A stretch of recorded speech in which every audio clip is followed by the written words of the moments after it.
Saya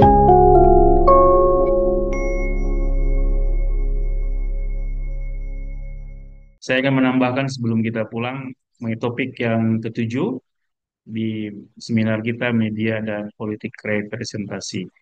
Jadi bahan bacaan kita adalah tulisan dari Schwarzenegger Christian Schwarzenegger. Oke, mudah-mudahan sudah uh, dibaca semua. Sebelum lebih lanjut, saya ingin mari kita memposisikan diri kita menjadi sebagai minoritas untuk memahami topik hari ini media dan minoritas etnik ya. Saya punya pengalaman ini ya sebagai minoritas. Saya pernah tinggal di Belanda 2 tahun untuk master saya di Islamic Studies di Leiden University.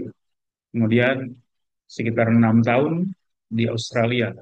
Ya, 2 tahun untuk master saya yang kedua di sosiologi dan PhD saya 4 tahun. Ya. Jadi 6 tahun ya. Nah, ya,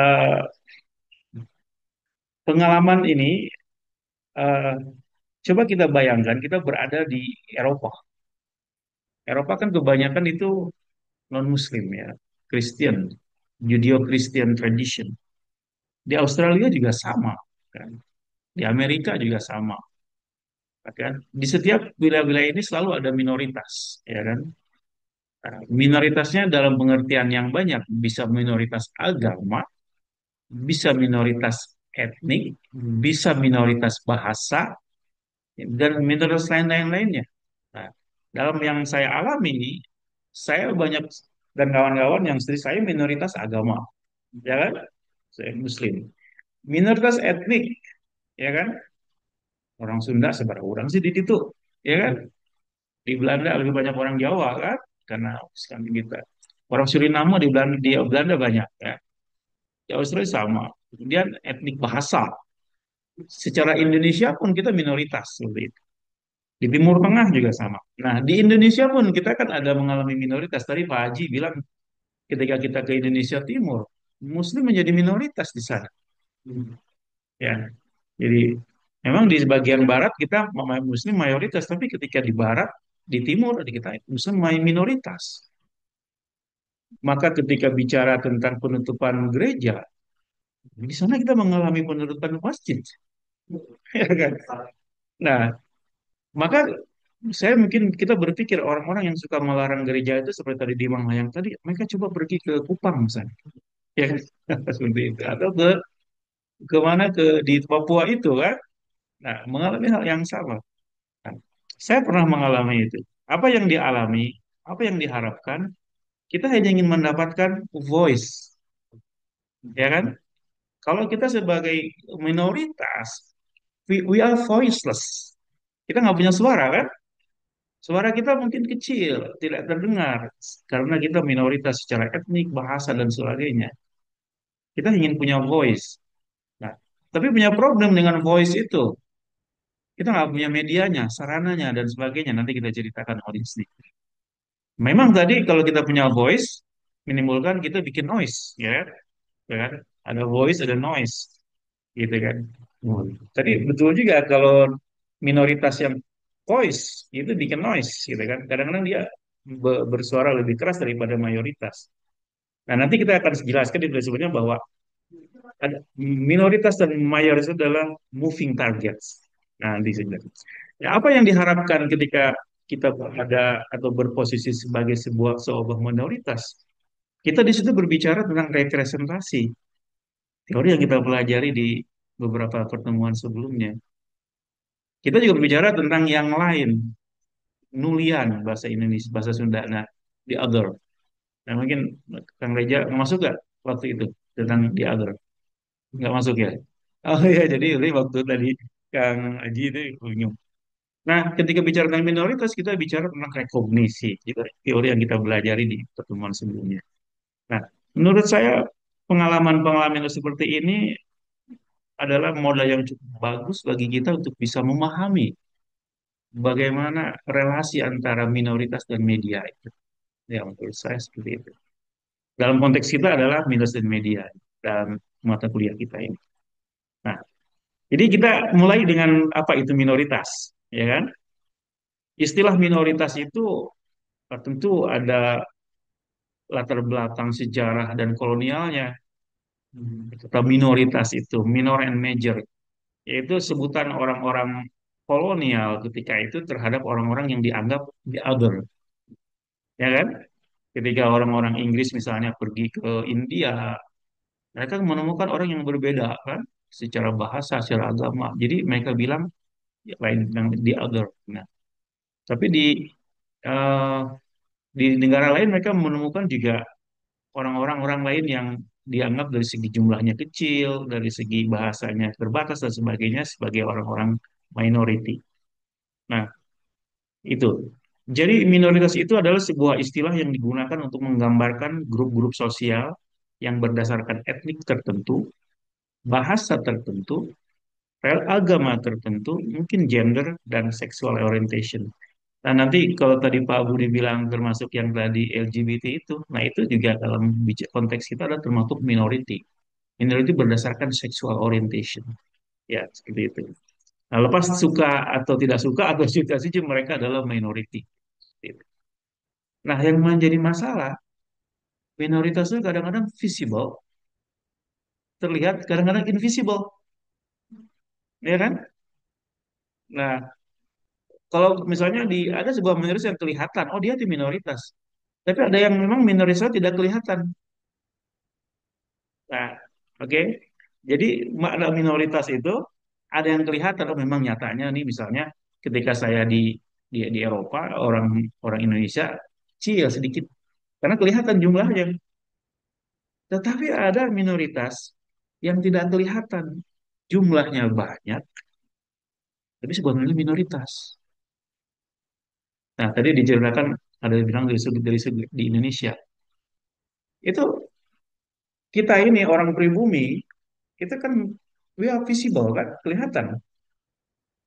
Tetapi kita invisible in terms of economy, ya kan? Kita adalah secara jumlah mayoritas, tetapi secara ekonomi minoritas. Karena orang pribumi Indonesia berapa persen yang menguasai ekonomi? Tetapi ada orang yang minoritas. Mereka invisible, Pak. Nggak kelihatan. Tapi mereka visible menguasai ekonomi kita. Yaitu, ya kan? Nah, seperti itu. Nah, ini yang disebut dengan, kita sebut saja etnik Cina itu. Mereka minoritas. Tetapi mereka adalah visible secara ekonomi. 70% ekonomi Indonesia katanya dikuasai oleh mereka. Sisanya kita rebutan tuh, ya, seperti di antara kita-kita. Nah, kita di sekarang nih kebagian. Nah, gitu. Nah, dengan demikian istilah mayoritas dan minoritas itu adalah sebuah istilah yang bisa berubah secara kontekstual. Nah, karena dalam tulisannya Schwarzenegger itu, majority and minority adalah istilah yang bergerak, target yang selalu bergerak, moving targets. Oke, kenapa target selalu berubah? Karena tergantung tadi tuh, tidak selalu orang yang dominan itu belum tentu juga dia adalah yang mayoritas, ya kan? Tidak tentu juga yang mayoritas itu dominan. Seperti tadi kasus ekonomi yang paling jelas kan. Nah, atau juga ada perubahan jumlah secara fisik. Bisa jadi pada sekarang ini suku A adalah minoritas, tapi bisa jadi 100 tahun kemudian dia menjadi majority. Atau setahun yang tahu di abad lalu mereka adalah major minority, tapi sekarang tidak lagi minority menjadi majority. Atau sebaliknya. Jadi majority minority secara jumlah pun bisa mengalami perubahan. Secara invisible pun bisa mengalami perubahan. Nah, karena itu kata Christian Schwarzenegger dan kawan-kawan, istilah majority and minority adalah sebuah istilah yang selalu berubah, moving targets, target yang selalu mengalami perubahan. Jadi moving target itu kita nggak bisa bidik, ketika kita bidik itu diam sendiri, kita bisa bergerak kemana-mana tergantung di mana dia mengalami perubahan politik, sosial, ekonomi, dan sebagainya. Seperti itu. Nah, nah, bagaimana dengan media? Nah, kajian tentang media dan minoritas itu sebenarnya berkaitan dengan perubahan-perubahan yang ada di negara barat. Ini tulisan ini konteksnya adalah negara barat, Eropa khususnya. Yaitu ketika Eropa mengalami booming ekonomi tahun 60-an, mulai setelah Perang Dunia II, Barat Eropa khususnya mengalami peningkatan ekonomi. Nah, yang luar biasa, mereka nggak mampu lagi bekerja. Saking banyaknya pekerjaan, orang Barat, orang Eropa sendiri nggak kuat untuk bekerja. Saking banyaknya kerjaan, banyaknya pesanan, mereka nggak kuat. Akhirnya apa? Mereka manggil membuka lowongan bagi orang-orang dari Timur Tengah, dari Afrika, dari Asia, dan sebagainya. Nah, disitulah mulai masuk orang-orang Turki, di Jerman, orang-orang Maroko, ke Belanda, ke Inggris, dan sebagainya. Masuk dari Cina. Latar belakangnya itu sebenarnya. Nah, kedatangan mereka itu mungkin di awalnya tidak disangka akan berdampak pada isu lainnya. Mereka hanya kepentingan ekonomi saja. Ini kalau kita membaca di Eropa sekarang, itu mereka memasuki sekarang generasi ketiga atau keempat. Yang mereka orang tuanya datang tahun 60, sudah beranak cucu, udah buyutan gitu kan ya, udah keempat nih gitu. Nah, mereka mungkin tidak lagi merasa sebagai seorang Maroko yang ada di Belanda. Mereka merasa sebagai Belanda. Yang di Turki, sorry, yang di Jerman tidak lagi merasa Turki. Karena mereka lahir langsung bahasa Jerman atau bahasa Belanda. Nah, betul. Seperti itu. Nah, nah, tetapi ternyata orang-orang minoritas ini secara jumlah mereka ternyata tidak lupa dengan ada yang masih ingat dengan kampung halamannya, masih mengenangkan dulu kamu ini di kampung begini seperti itu. Jadi kenangan tentang masa lalu di kampungnya itu masih ada dalam diri mereka. Lalu ada keinginan untuk mempertahankan identitasnya mereka. Ujian bisa dalam bahasa. Kembali lagi mereka bicara bahasa Maroko, bahasa Turki, dan sebagainya. Bicara memakai pakaian mereka lagi, misalnya seperti etnik mereka, walaupun anak muda seperti yang lainnya. Agama khususnya mereka kembali lagi ke Islam, seperti itu. Tumbuh lagi masjid di mana-mana, seperti itu. Nah, yang perkembangan baru seperti ini, mereka perlu media. Sementara media yang dominannya dikuasai oleh majority tadi. Bagaimana mereka memunculkan suara mereka? Yang dia nggak punya. Bagaimana mereka mengekspresikan keyakinan mereka? Mungkin nggak gampang bikin masjid, ya, kalau memang Muslim di sana. Nah, gitu kan, dan sebagainya. Nah, salah satu keinginan inilah mereka mulai menggunakan kesempatan namanya media itu tadi. Gitu. Jadi media digunakan sebagai mereka ekspresi sebagai di sini saya sebut communicative function, fungsi media sebagai komunikatif bagi mereka, ya seperti itu. Oke. Nah, pertanyaannya apa yang mendorong munculnya media minoritas tadi di Eropa khususnya? Yaitu tadi salah satunya meningkatnya migrasi transnasional dari negara-negara Timur Afrika ke Eropa. Ya. Jadi mereka ketika sudah selesai bekerja, mereka kan mengharapkan mengenang kembali, ingin bersuara dan sebagainya. Maka mereka ingin menggunakan media mereka harapkan menyediakan bagi mereka supaya media itu menjaga warisan budaya mereka, identitas mereka, bahasa, dan mereka masih merasakan orientasi kepada kampung halamannya, bahasanya begitu. Ya. Jadi media itu mereka perlukan sebagai safe haven, jadi sebagai rumah damai, sebagai surga di tengah mungkin orang-orang majority yang hostile atau tidak ramah terhadap mereka. Seperti itu.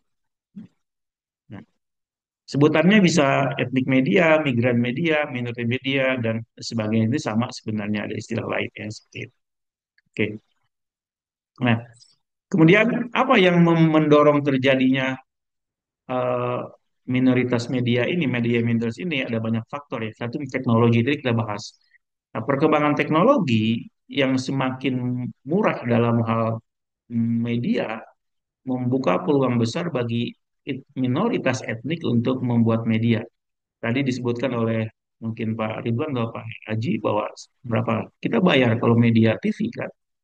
Nah, nah dengan semakin mudahnya sekarang teknologi ini, mereka mendapatkan platform-platform baru, outlet baru dalam mengekspresikan identitas mereka dan sebagainya.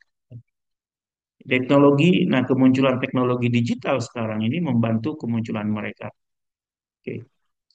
Nah, apalagi dengan munculnya media sosial sekarang ini, itu semakin membuka bagi mereka untuk mengekspresikan identitas budaya mereka sebagainya.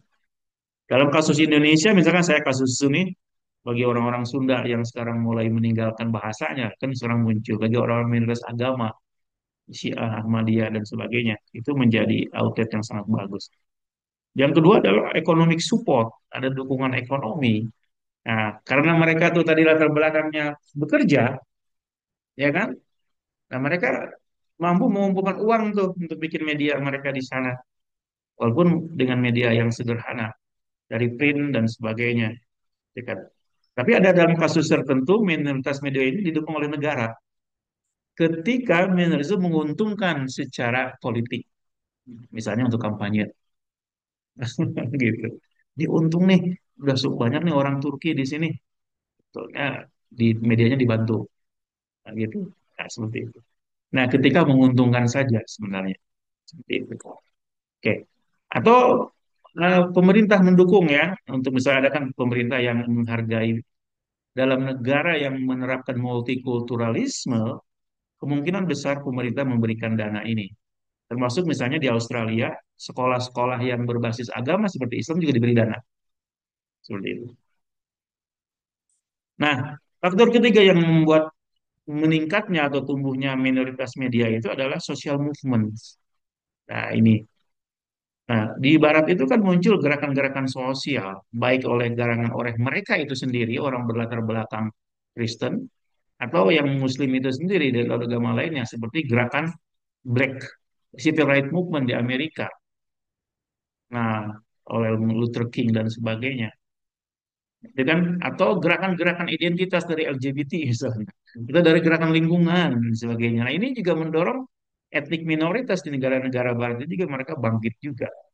Nah, jadi ikut-ikutan mengikuti gerakan sosial yang ada. Nah, oke. Yang ketiga, mereka menganggap pentingnya bahwa ada manfaatnya, perceived utility, bahwa media itu penting, dianggap penting oleh minoritas itu. Nah, itu dengan keperluan-keperluan untuk identitas, voice mereka, dan sebagainya. Ya, oke. Oke, seperti itu.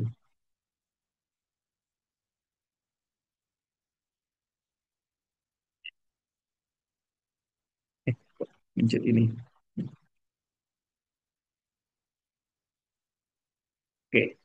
Nah, satu hal yang penting dari media minoritas adalah mereka ingin ini berkaitan dengan isu representasi sebenarnya yang kita bahas di pertemuan sebelumnya. Di situ media dibuat sebagai arena untuk pergulatan dan perjuangan representasi mereka. Mereka melihat bahwa mayoritas mainstream media tidak lagi mewakili diri mereka. Bagaimana mereka, we-nya itu, kaminya itu tidak terwakili di mayoritas. Maka mereka membuat media etnik seperti itu. Nah, lagi-lagi kalau bicara tentang media minority, kita berbicara tentang ruang di mana etnik minoritas memperjuangkan ke diri kekamiannya, kesannya, kewiannya, gitu kan, seperti itu. Di tengah media, mainstream media yang tidak memberi ruang kepada mereka. Jadi mereka ingin bahwa di dalam sebuah negara yang besar tadi, mereka terwakili suara mereka, terdengar suara mereka, sehingga menjadi perhatian banyak orang. Misalnya ini ada kasus menarik di Eropa itu kan bukan cuma karena mereka datang ke Eropa itu karena untuk bekerja, tapi juga kan memang nah, namanya political exile, eh, pelarian politik. Ya. Kita tahu mungkin dulu ada namanya orang-orang Tibet, Tibet yang dari lama. Sekarang masih ada tuh orang-orang Tibet di Inggris itu masih memperjuangkan Tibet lepas dari Cina, masih ada sampai sekarang. Mereka bikin media sendiri. Dulu Khomeini ketika sebelum revolusi Iran itu mereka kan di exile, diusir, apa melarikan diri dari Shah Reza Pahlavi. Oke, bikin di exile. Seperti juga orang-orang Indonesia dulu yang sekolah di timur dan di Rusia, yang dituduh komunis, itu kan banyak tuh di Eropa Timur, di Belanda. Mereka juga bikin media seperti itu. Oke. Nah, itu.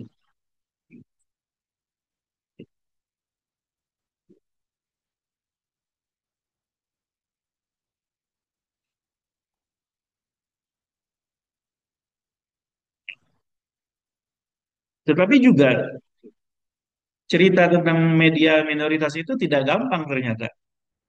Tidak selalu mulus. Banyak hambatannya, ya. Seperti itu. Eh, Tadi ya faktor ekonomi yang membuat mereka susah berkembang dan mungkin regulasi yang sangat ketat dari pemerintah yang membuat mereka itu tidak bisa tumbuh. Tapi pada saat yang sama ini regulation ini maksudnya ketiadaan regulasi juga pada saat yang sama sebenarnya itu ruang bagi mereka untuk membuat media bagi mereka. Oke, saya banyak skip. Oke, supaya ini. Nah, akhirnya apa yang mereka inginkan adalah rekognisi sebenarnya. Nah, mereka ingin direkognisi selama ini media massa itu yang besar itu misrekognisi bahkan non-rekognisi terhadap diri mereka. Maka ketika mereka membuat media sendiri, harapannya semakin menyebar dan mereka diakui keberadaan mereka, keetnikan mereka, budaya mereka, dan sebagainya. Di sini lagi-lagi media menjadi ruang terjadinya politik rekognisi. Tetapi ada backfire-nya, ini yang disebut oleh Schwarzenegger. Ketika semakin maraknya media minority itu, maka itu bisa menjadi berdampak negatif bagi diri mereka sendiri. Karena mereka ketika membuat media hanya untuk diri mereka sendiri, maka mereka menciptakan media ghetto. Kalau ghetto itu kan sebuah lingkup khusus dalam sebuah masyarakat, hanya mereka saja gitu. Nah, kalau medianya khusus untuk mereka, dikonsumsi oleh mereka dan sebagainya, lalu mereka akan menciptakan media hanya khusus untuk mereka, kepentingan mereka, dan efeknya nggak ada kepada yang lainnya. Maka seperti mereka berbicara kepada diri mereka sendiri. Bicara seperti ruang, baik lagi ke mereka, baik lagi kepada bergaung kepada diri mereka sendiri, tapi tidak ada gaung keluarnya. Nah, itu namanya ghetto, media ghetto. Jadi eh, mereka menyuarakan pendapat mereka, tapi hanya bergaung di sekitar mereka saja, tidak sampai keluar. Karena bahasa yang dipakai bahasa mereka misalnya, nah itu mereka. Jadi orang lain di luar mereka tidak bisa memahaminya. Nah ini kalau tidak wise menggunakan media minority ini bisa menjadi backfire, negatif dampaknya kepada mereka menciptakan media ghetto. Dan ini dalam konteks masyarakat yang plural akan menghambat tumbuhnya keragaman. Nah, gitu. Kalau semua orang berdasarkan bikin media sendiri sebagainya, maka tidak ada percampuran, integrasi dan sebagainya, maka akan melahirkan eh, mengganggu plurality dalam sebuah masyarakat. Nah, internet menjadi harapan baru bagi kita semua, baik untuk majority dan minoritas. Seperti itu. Oke? Oke, nih sudah sampai ke slide akhir. Oke, terima kasih. Mudah-mudahan manfaat ya. Oke.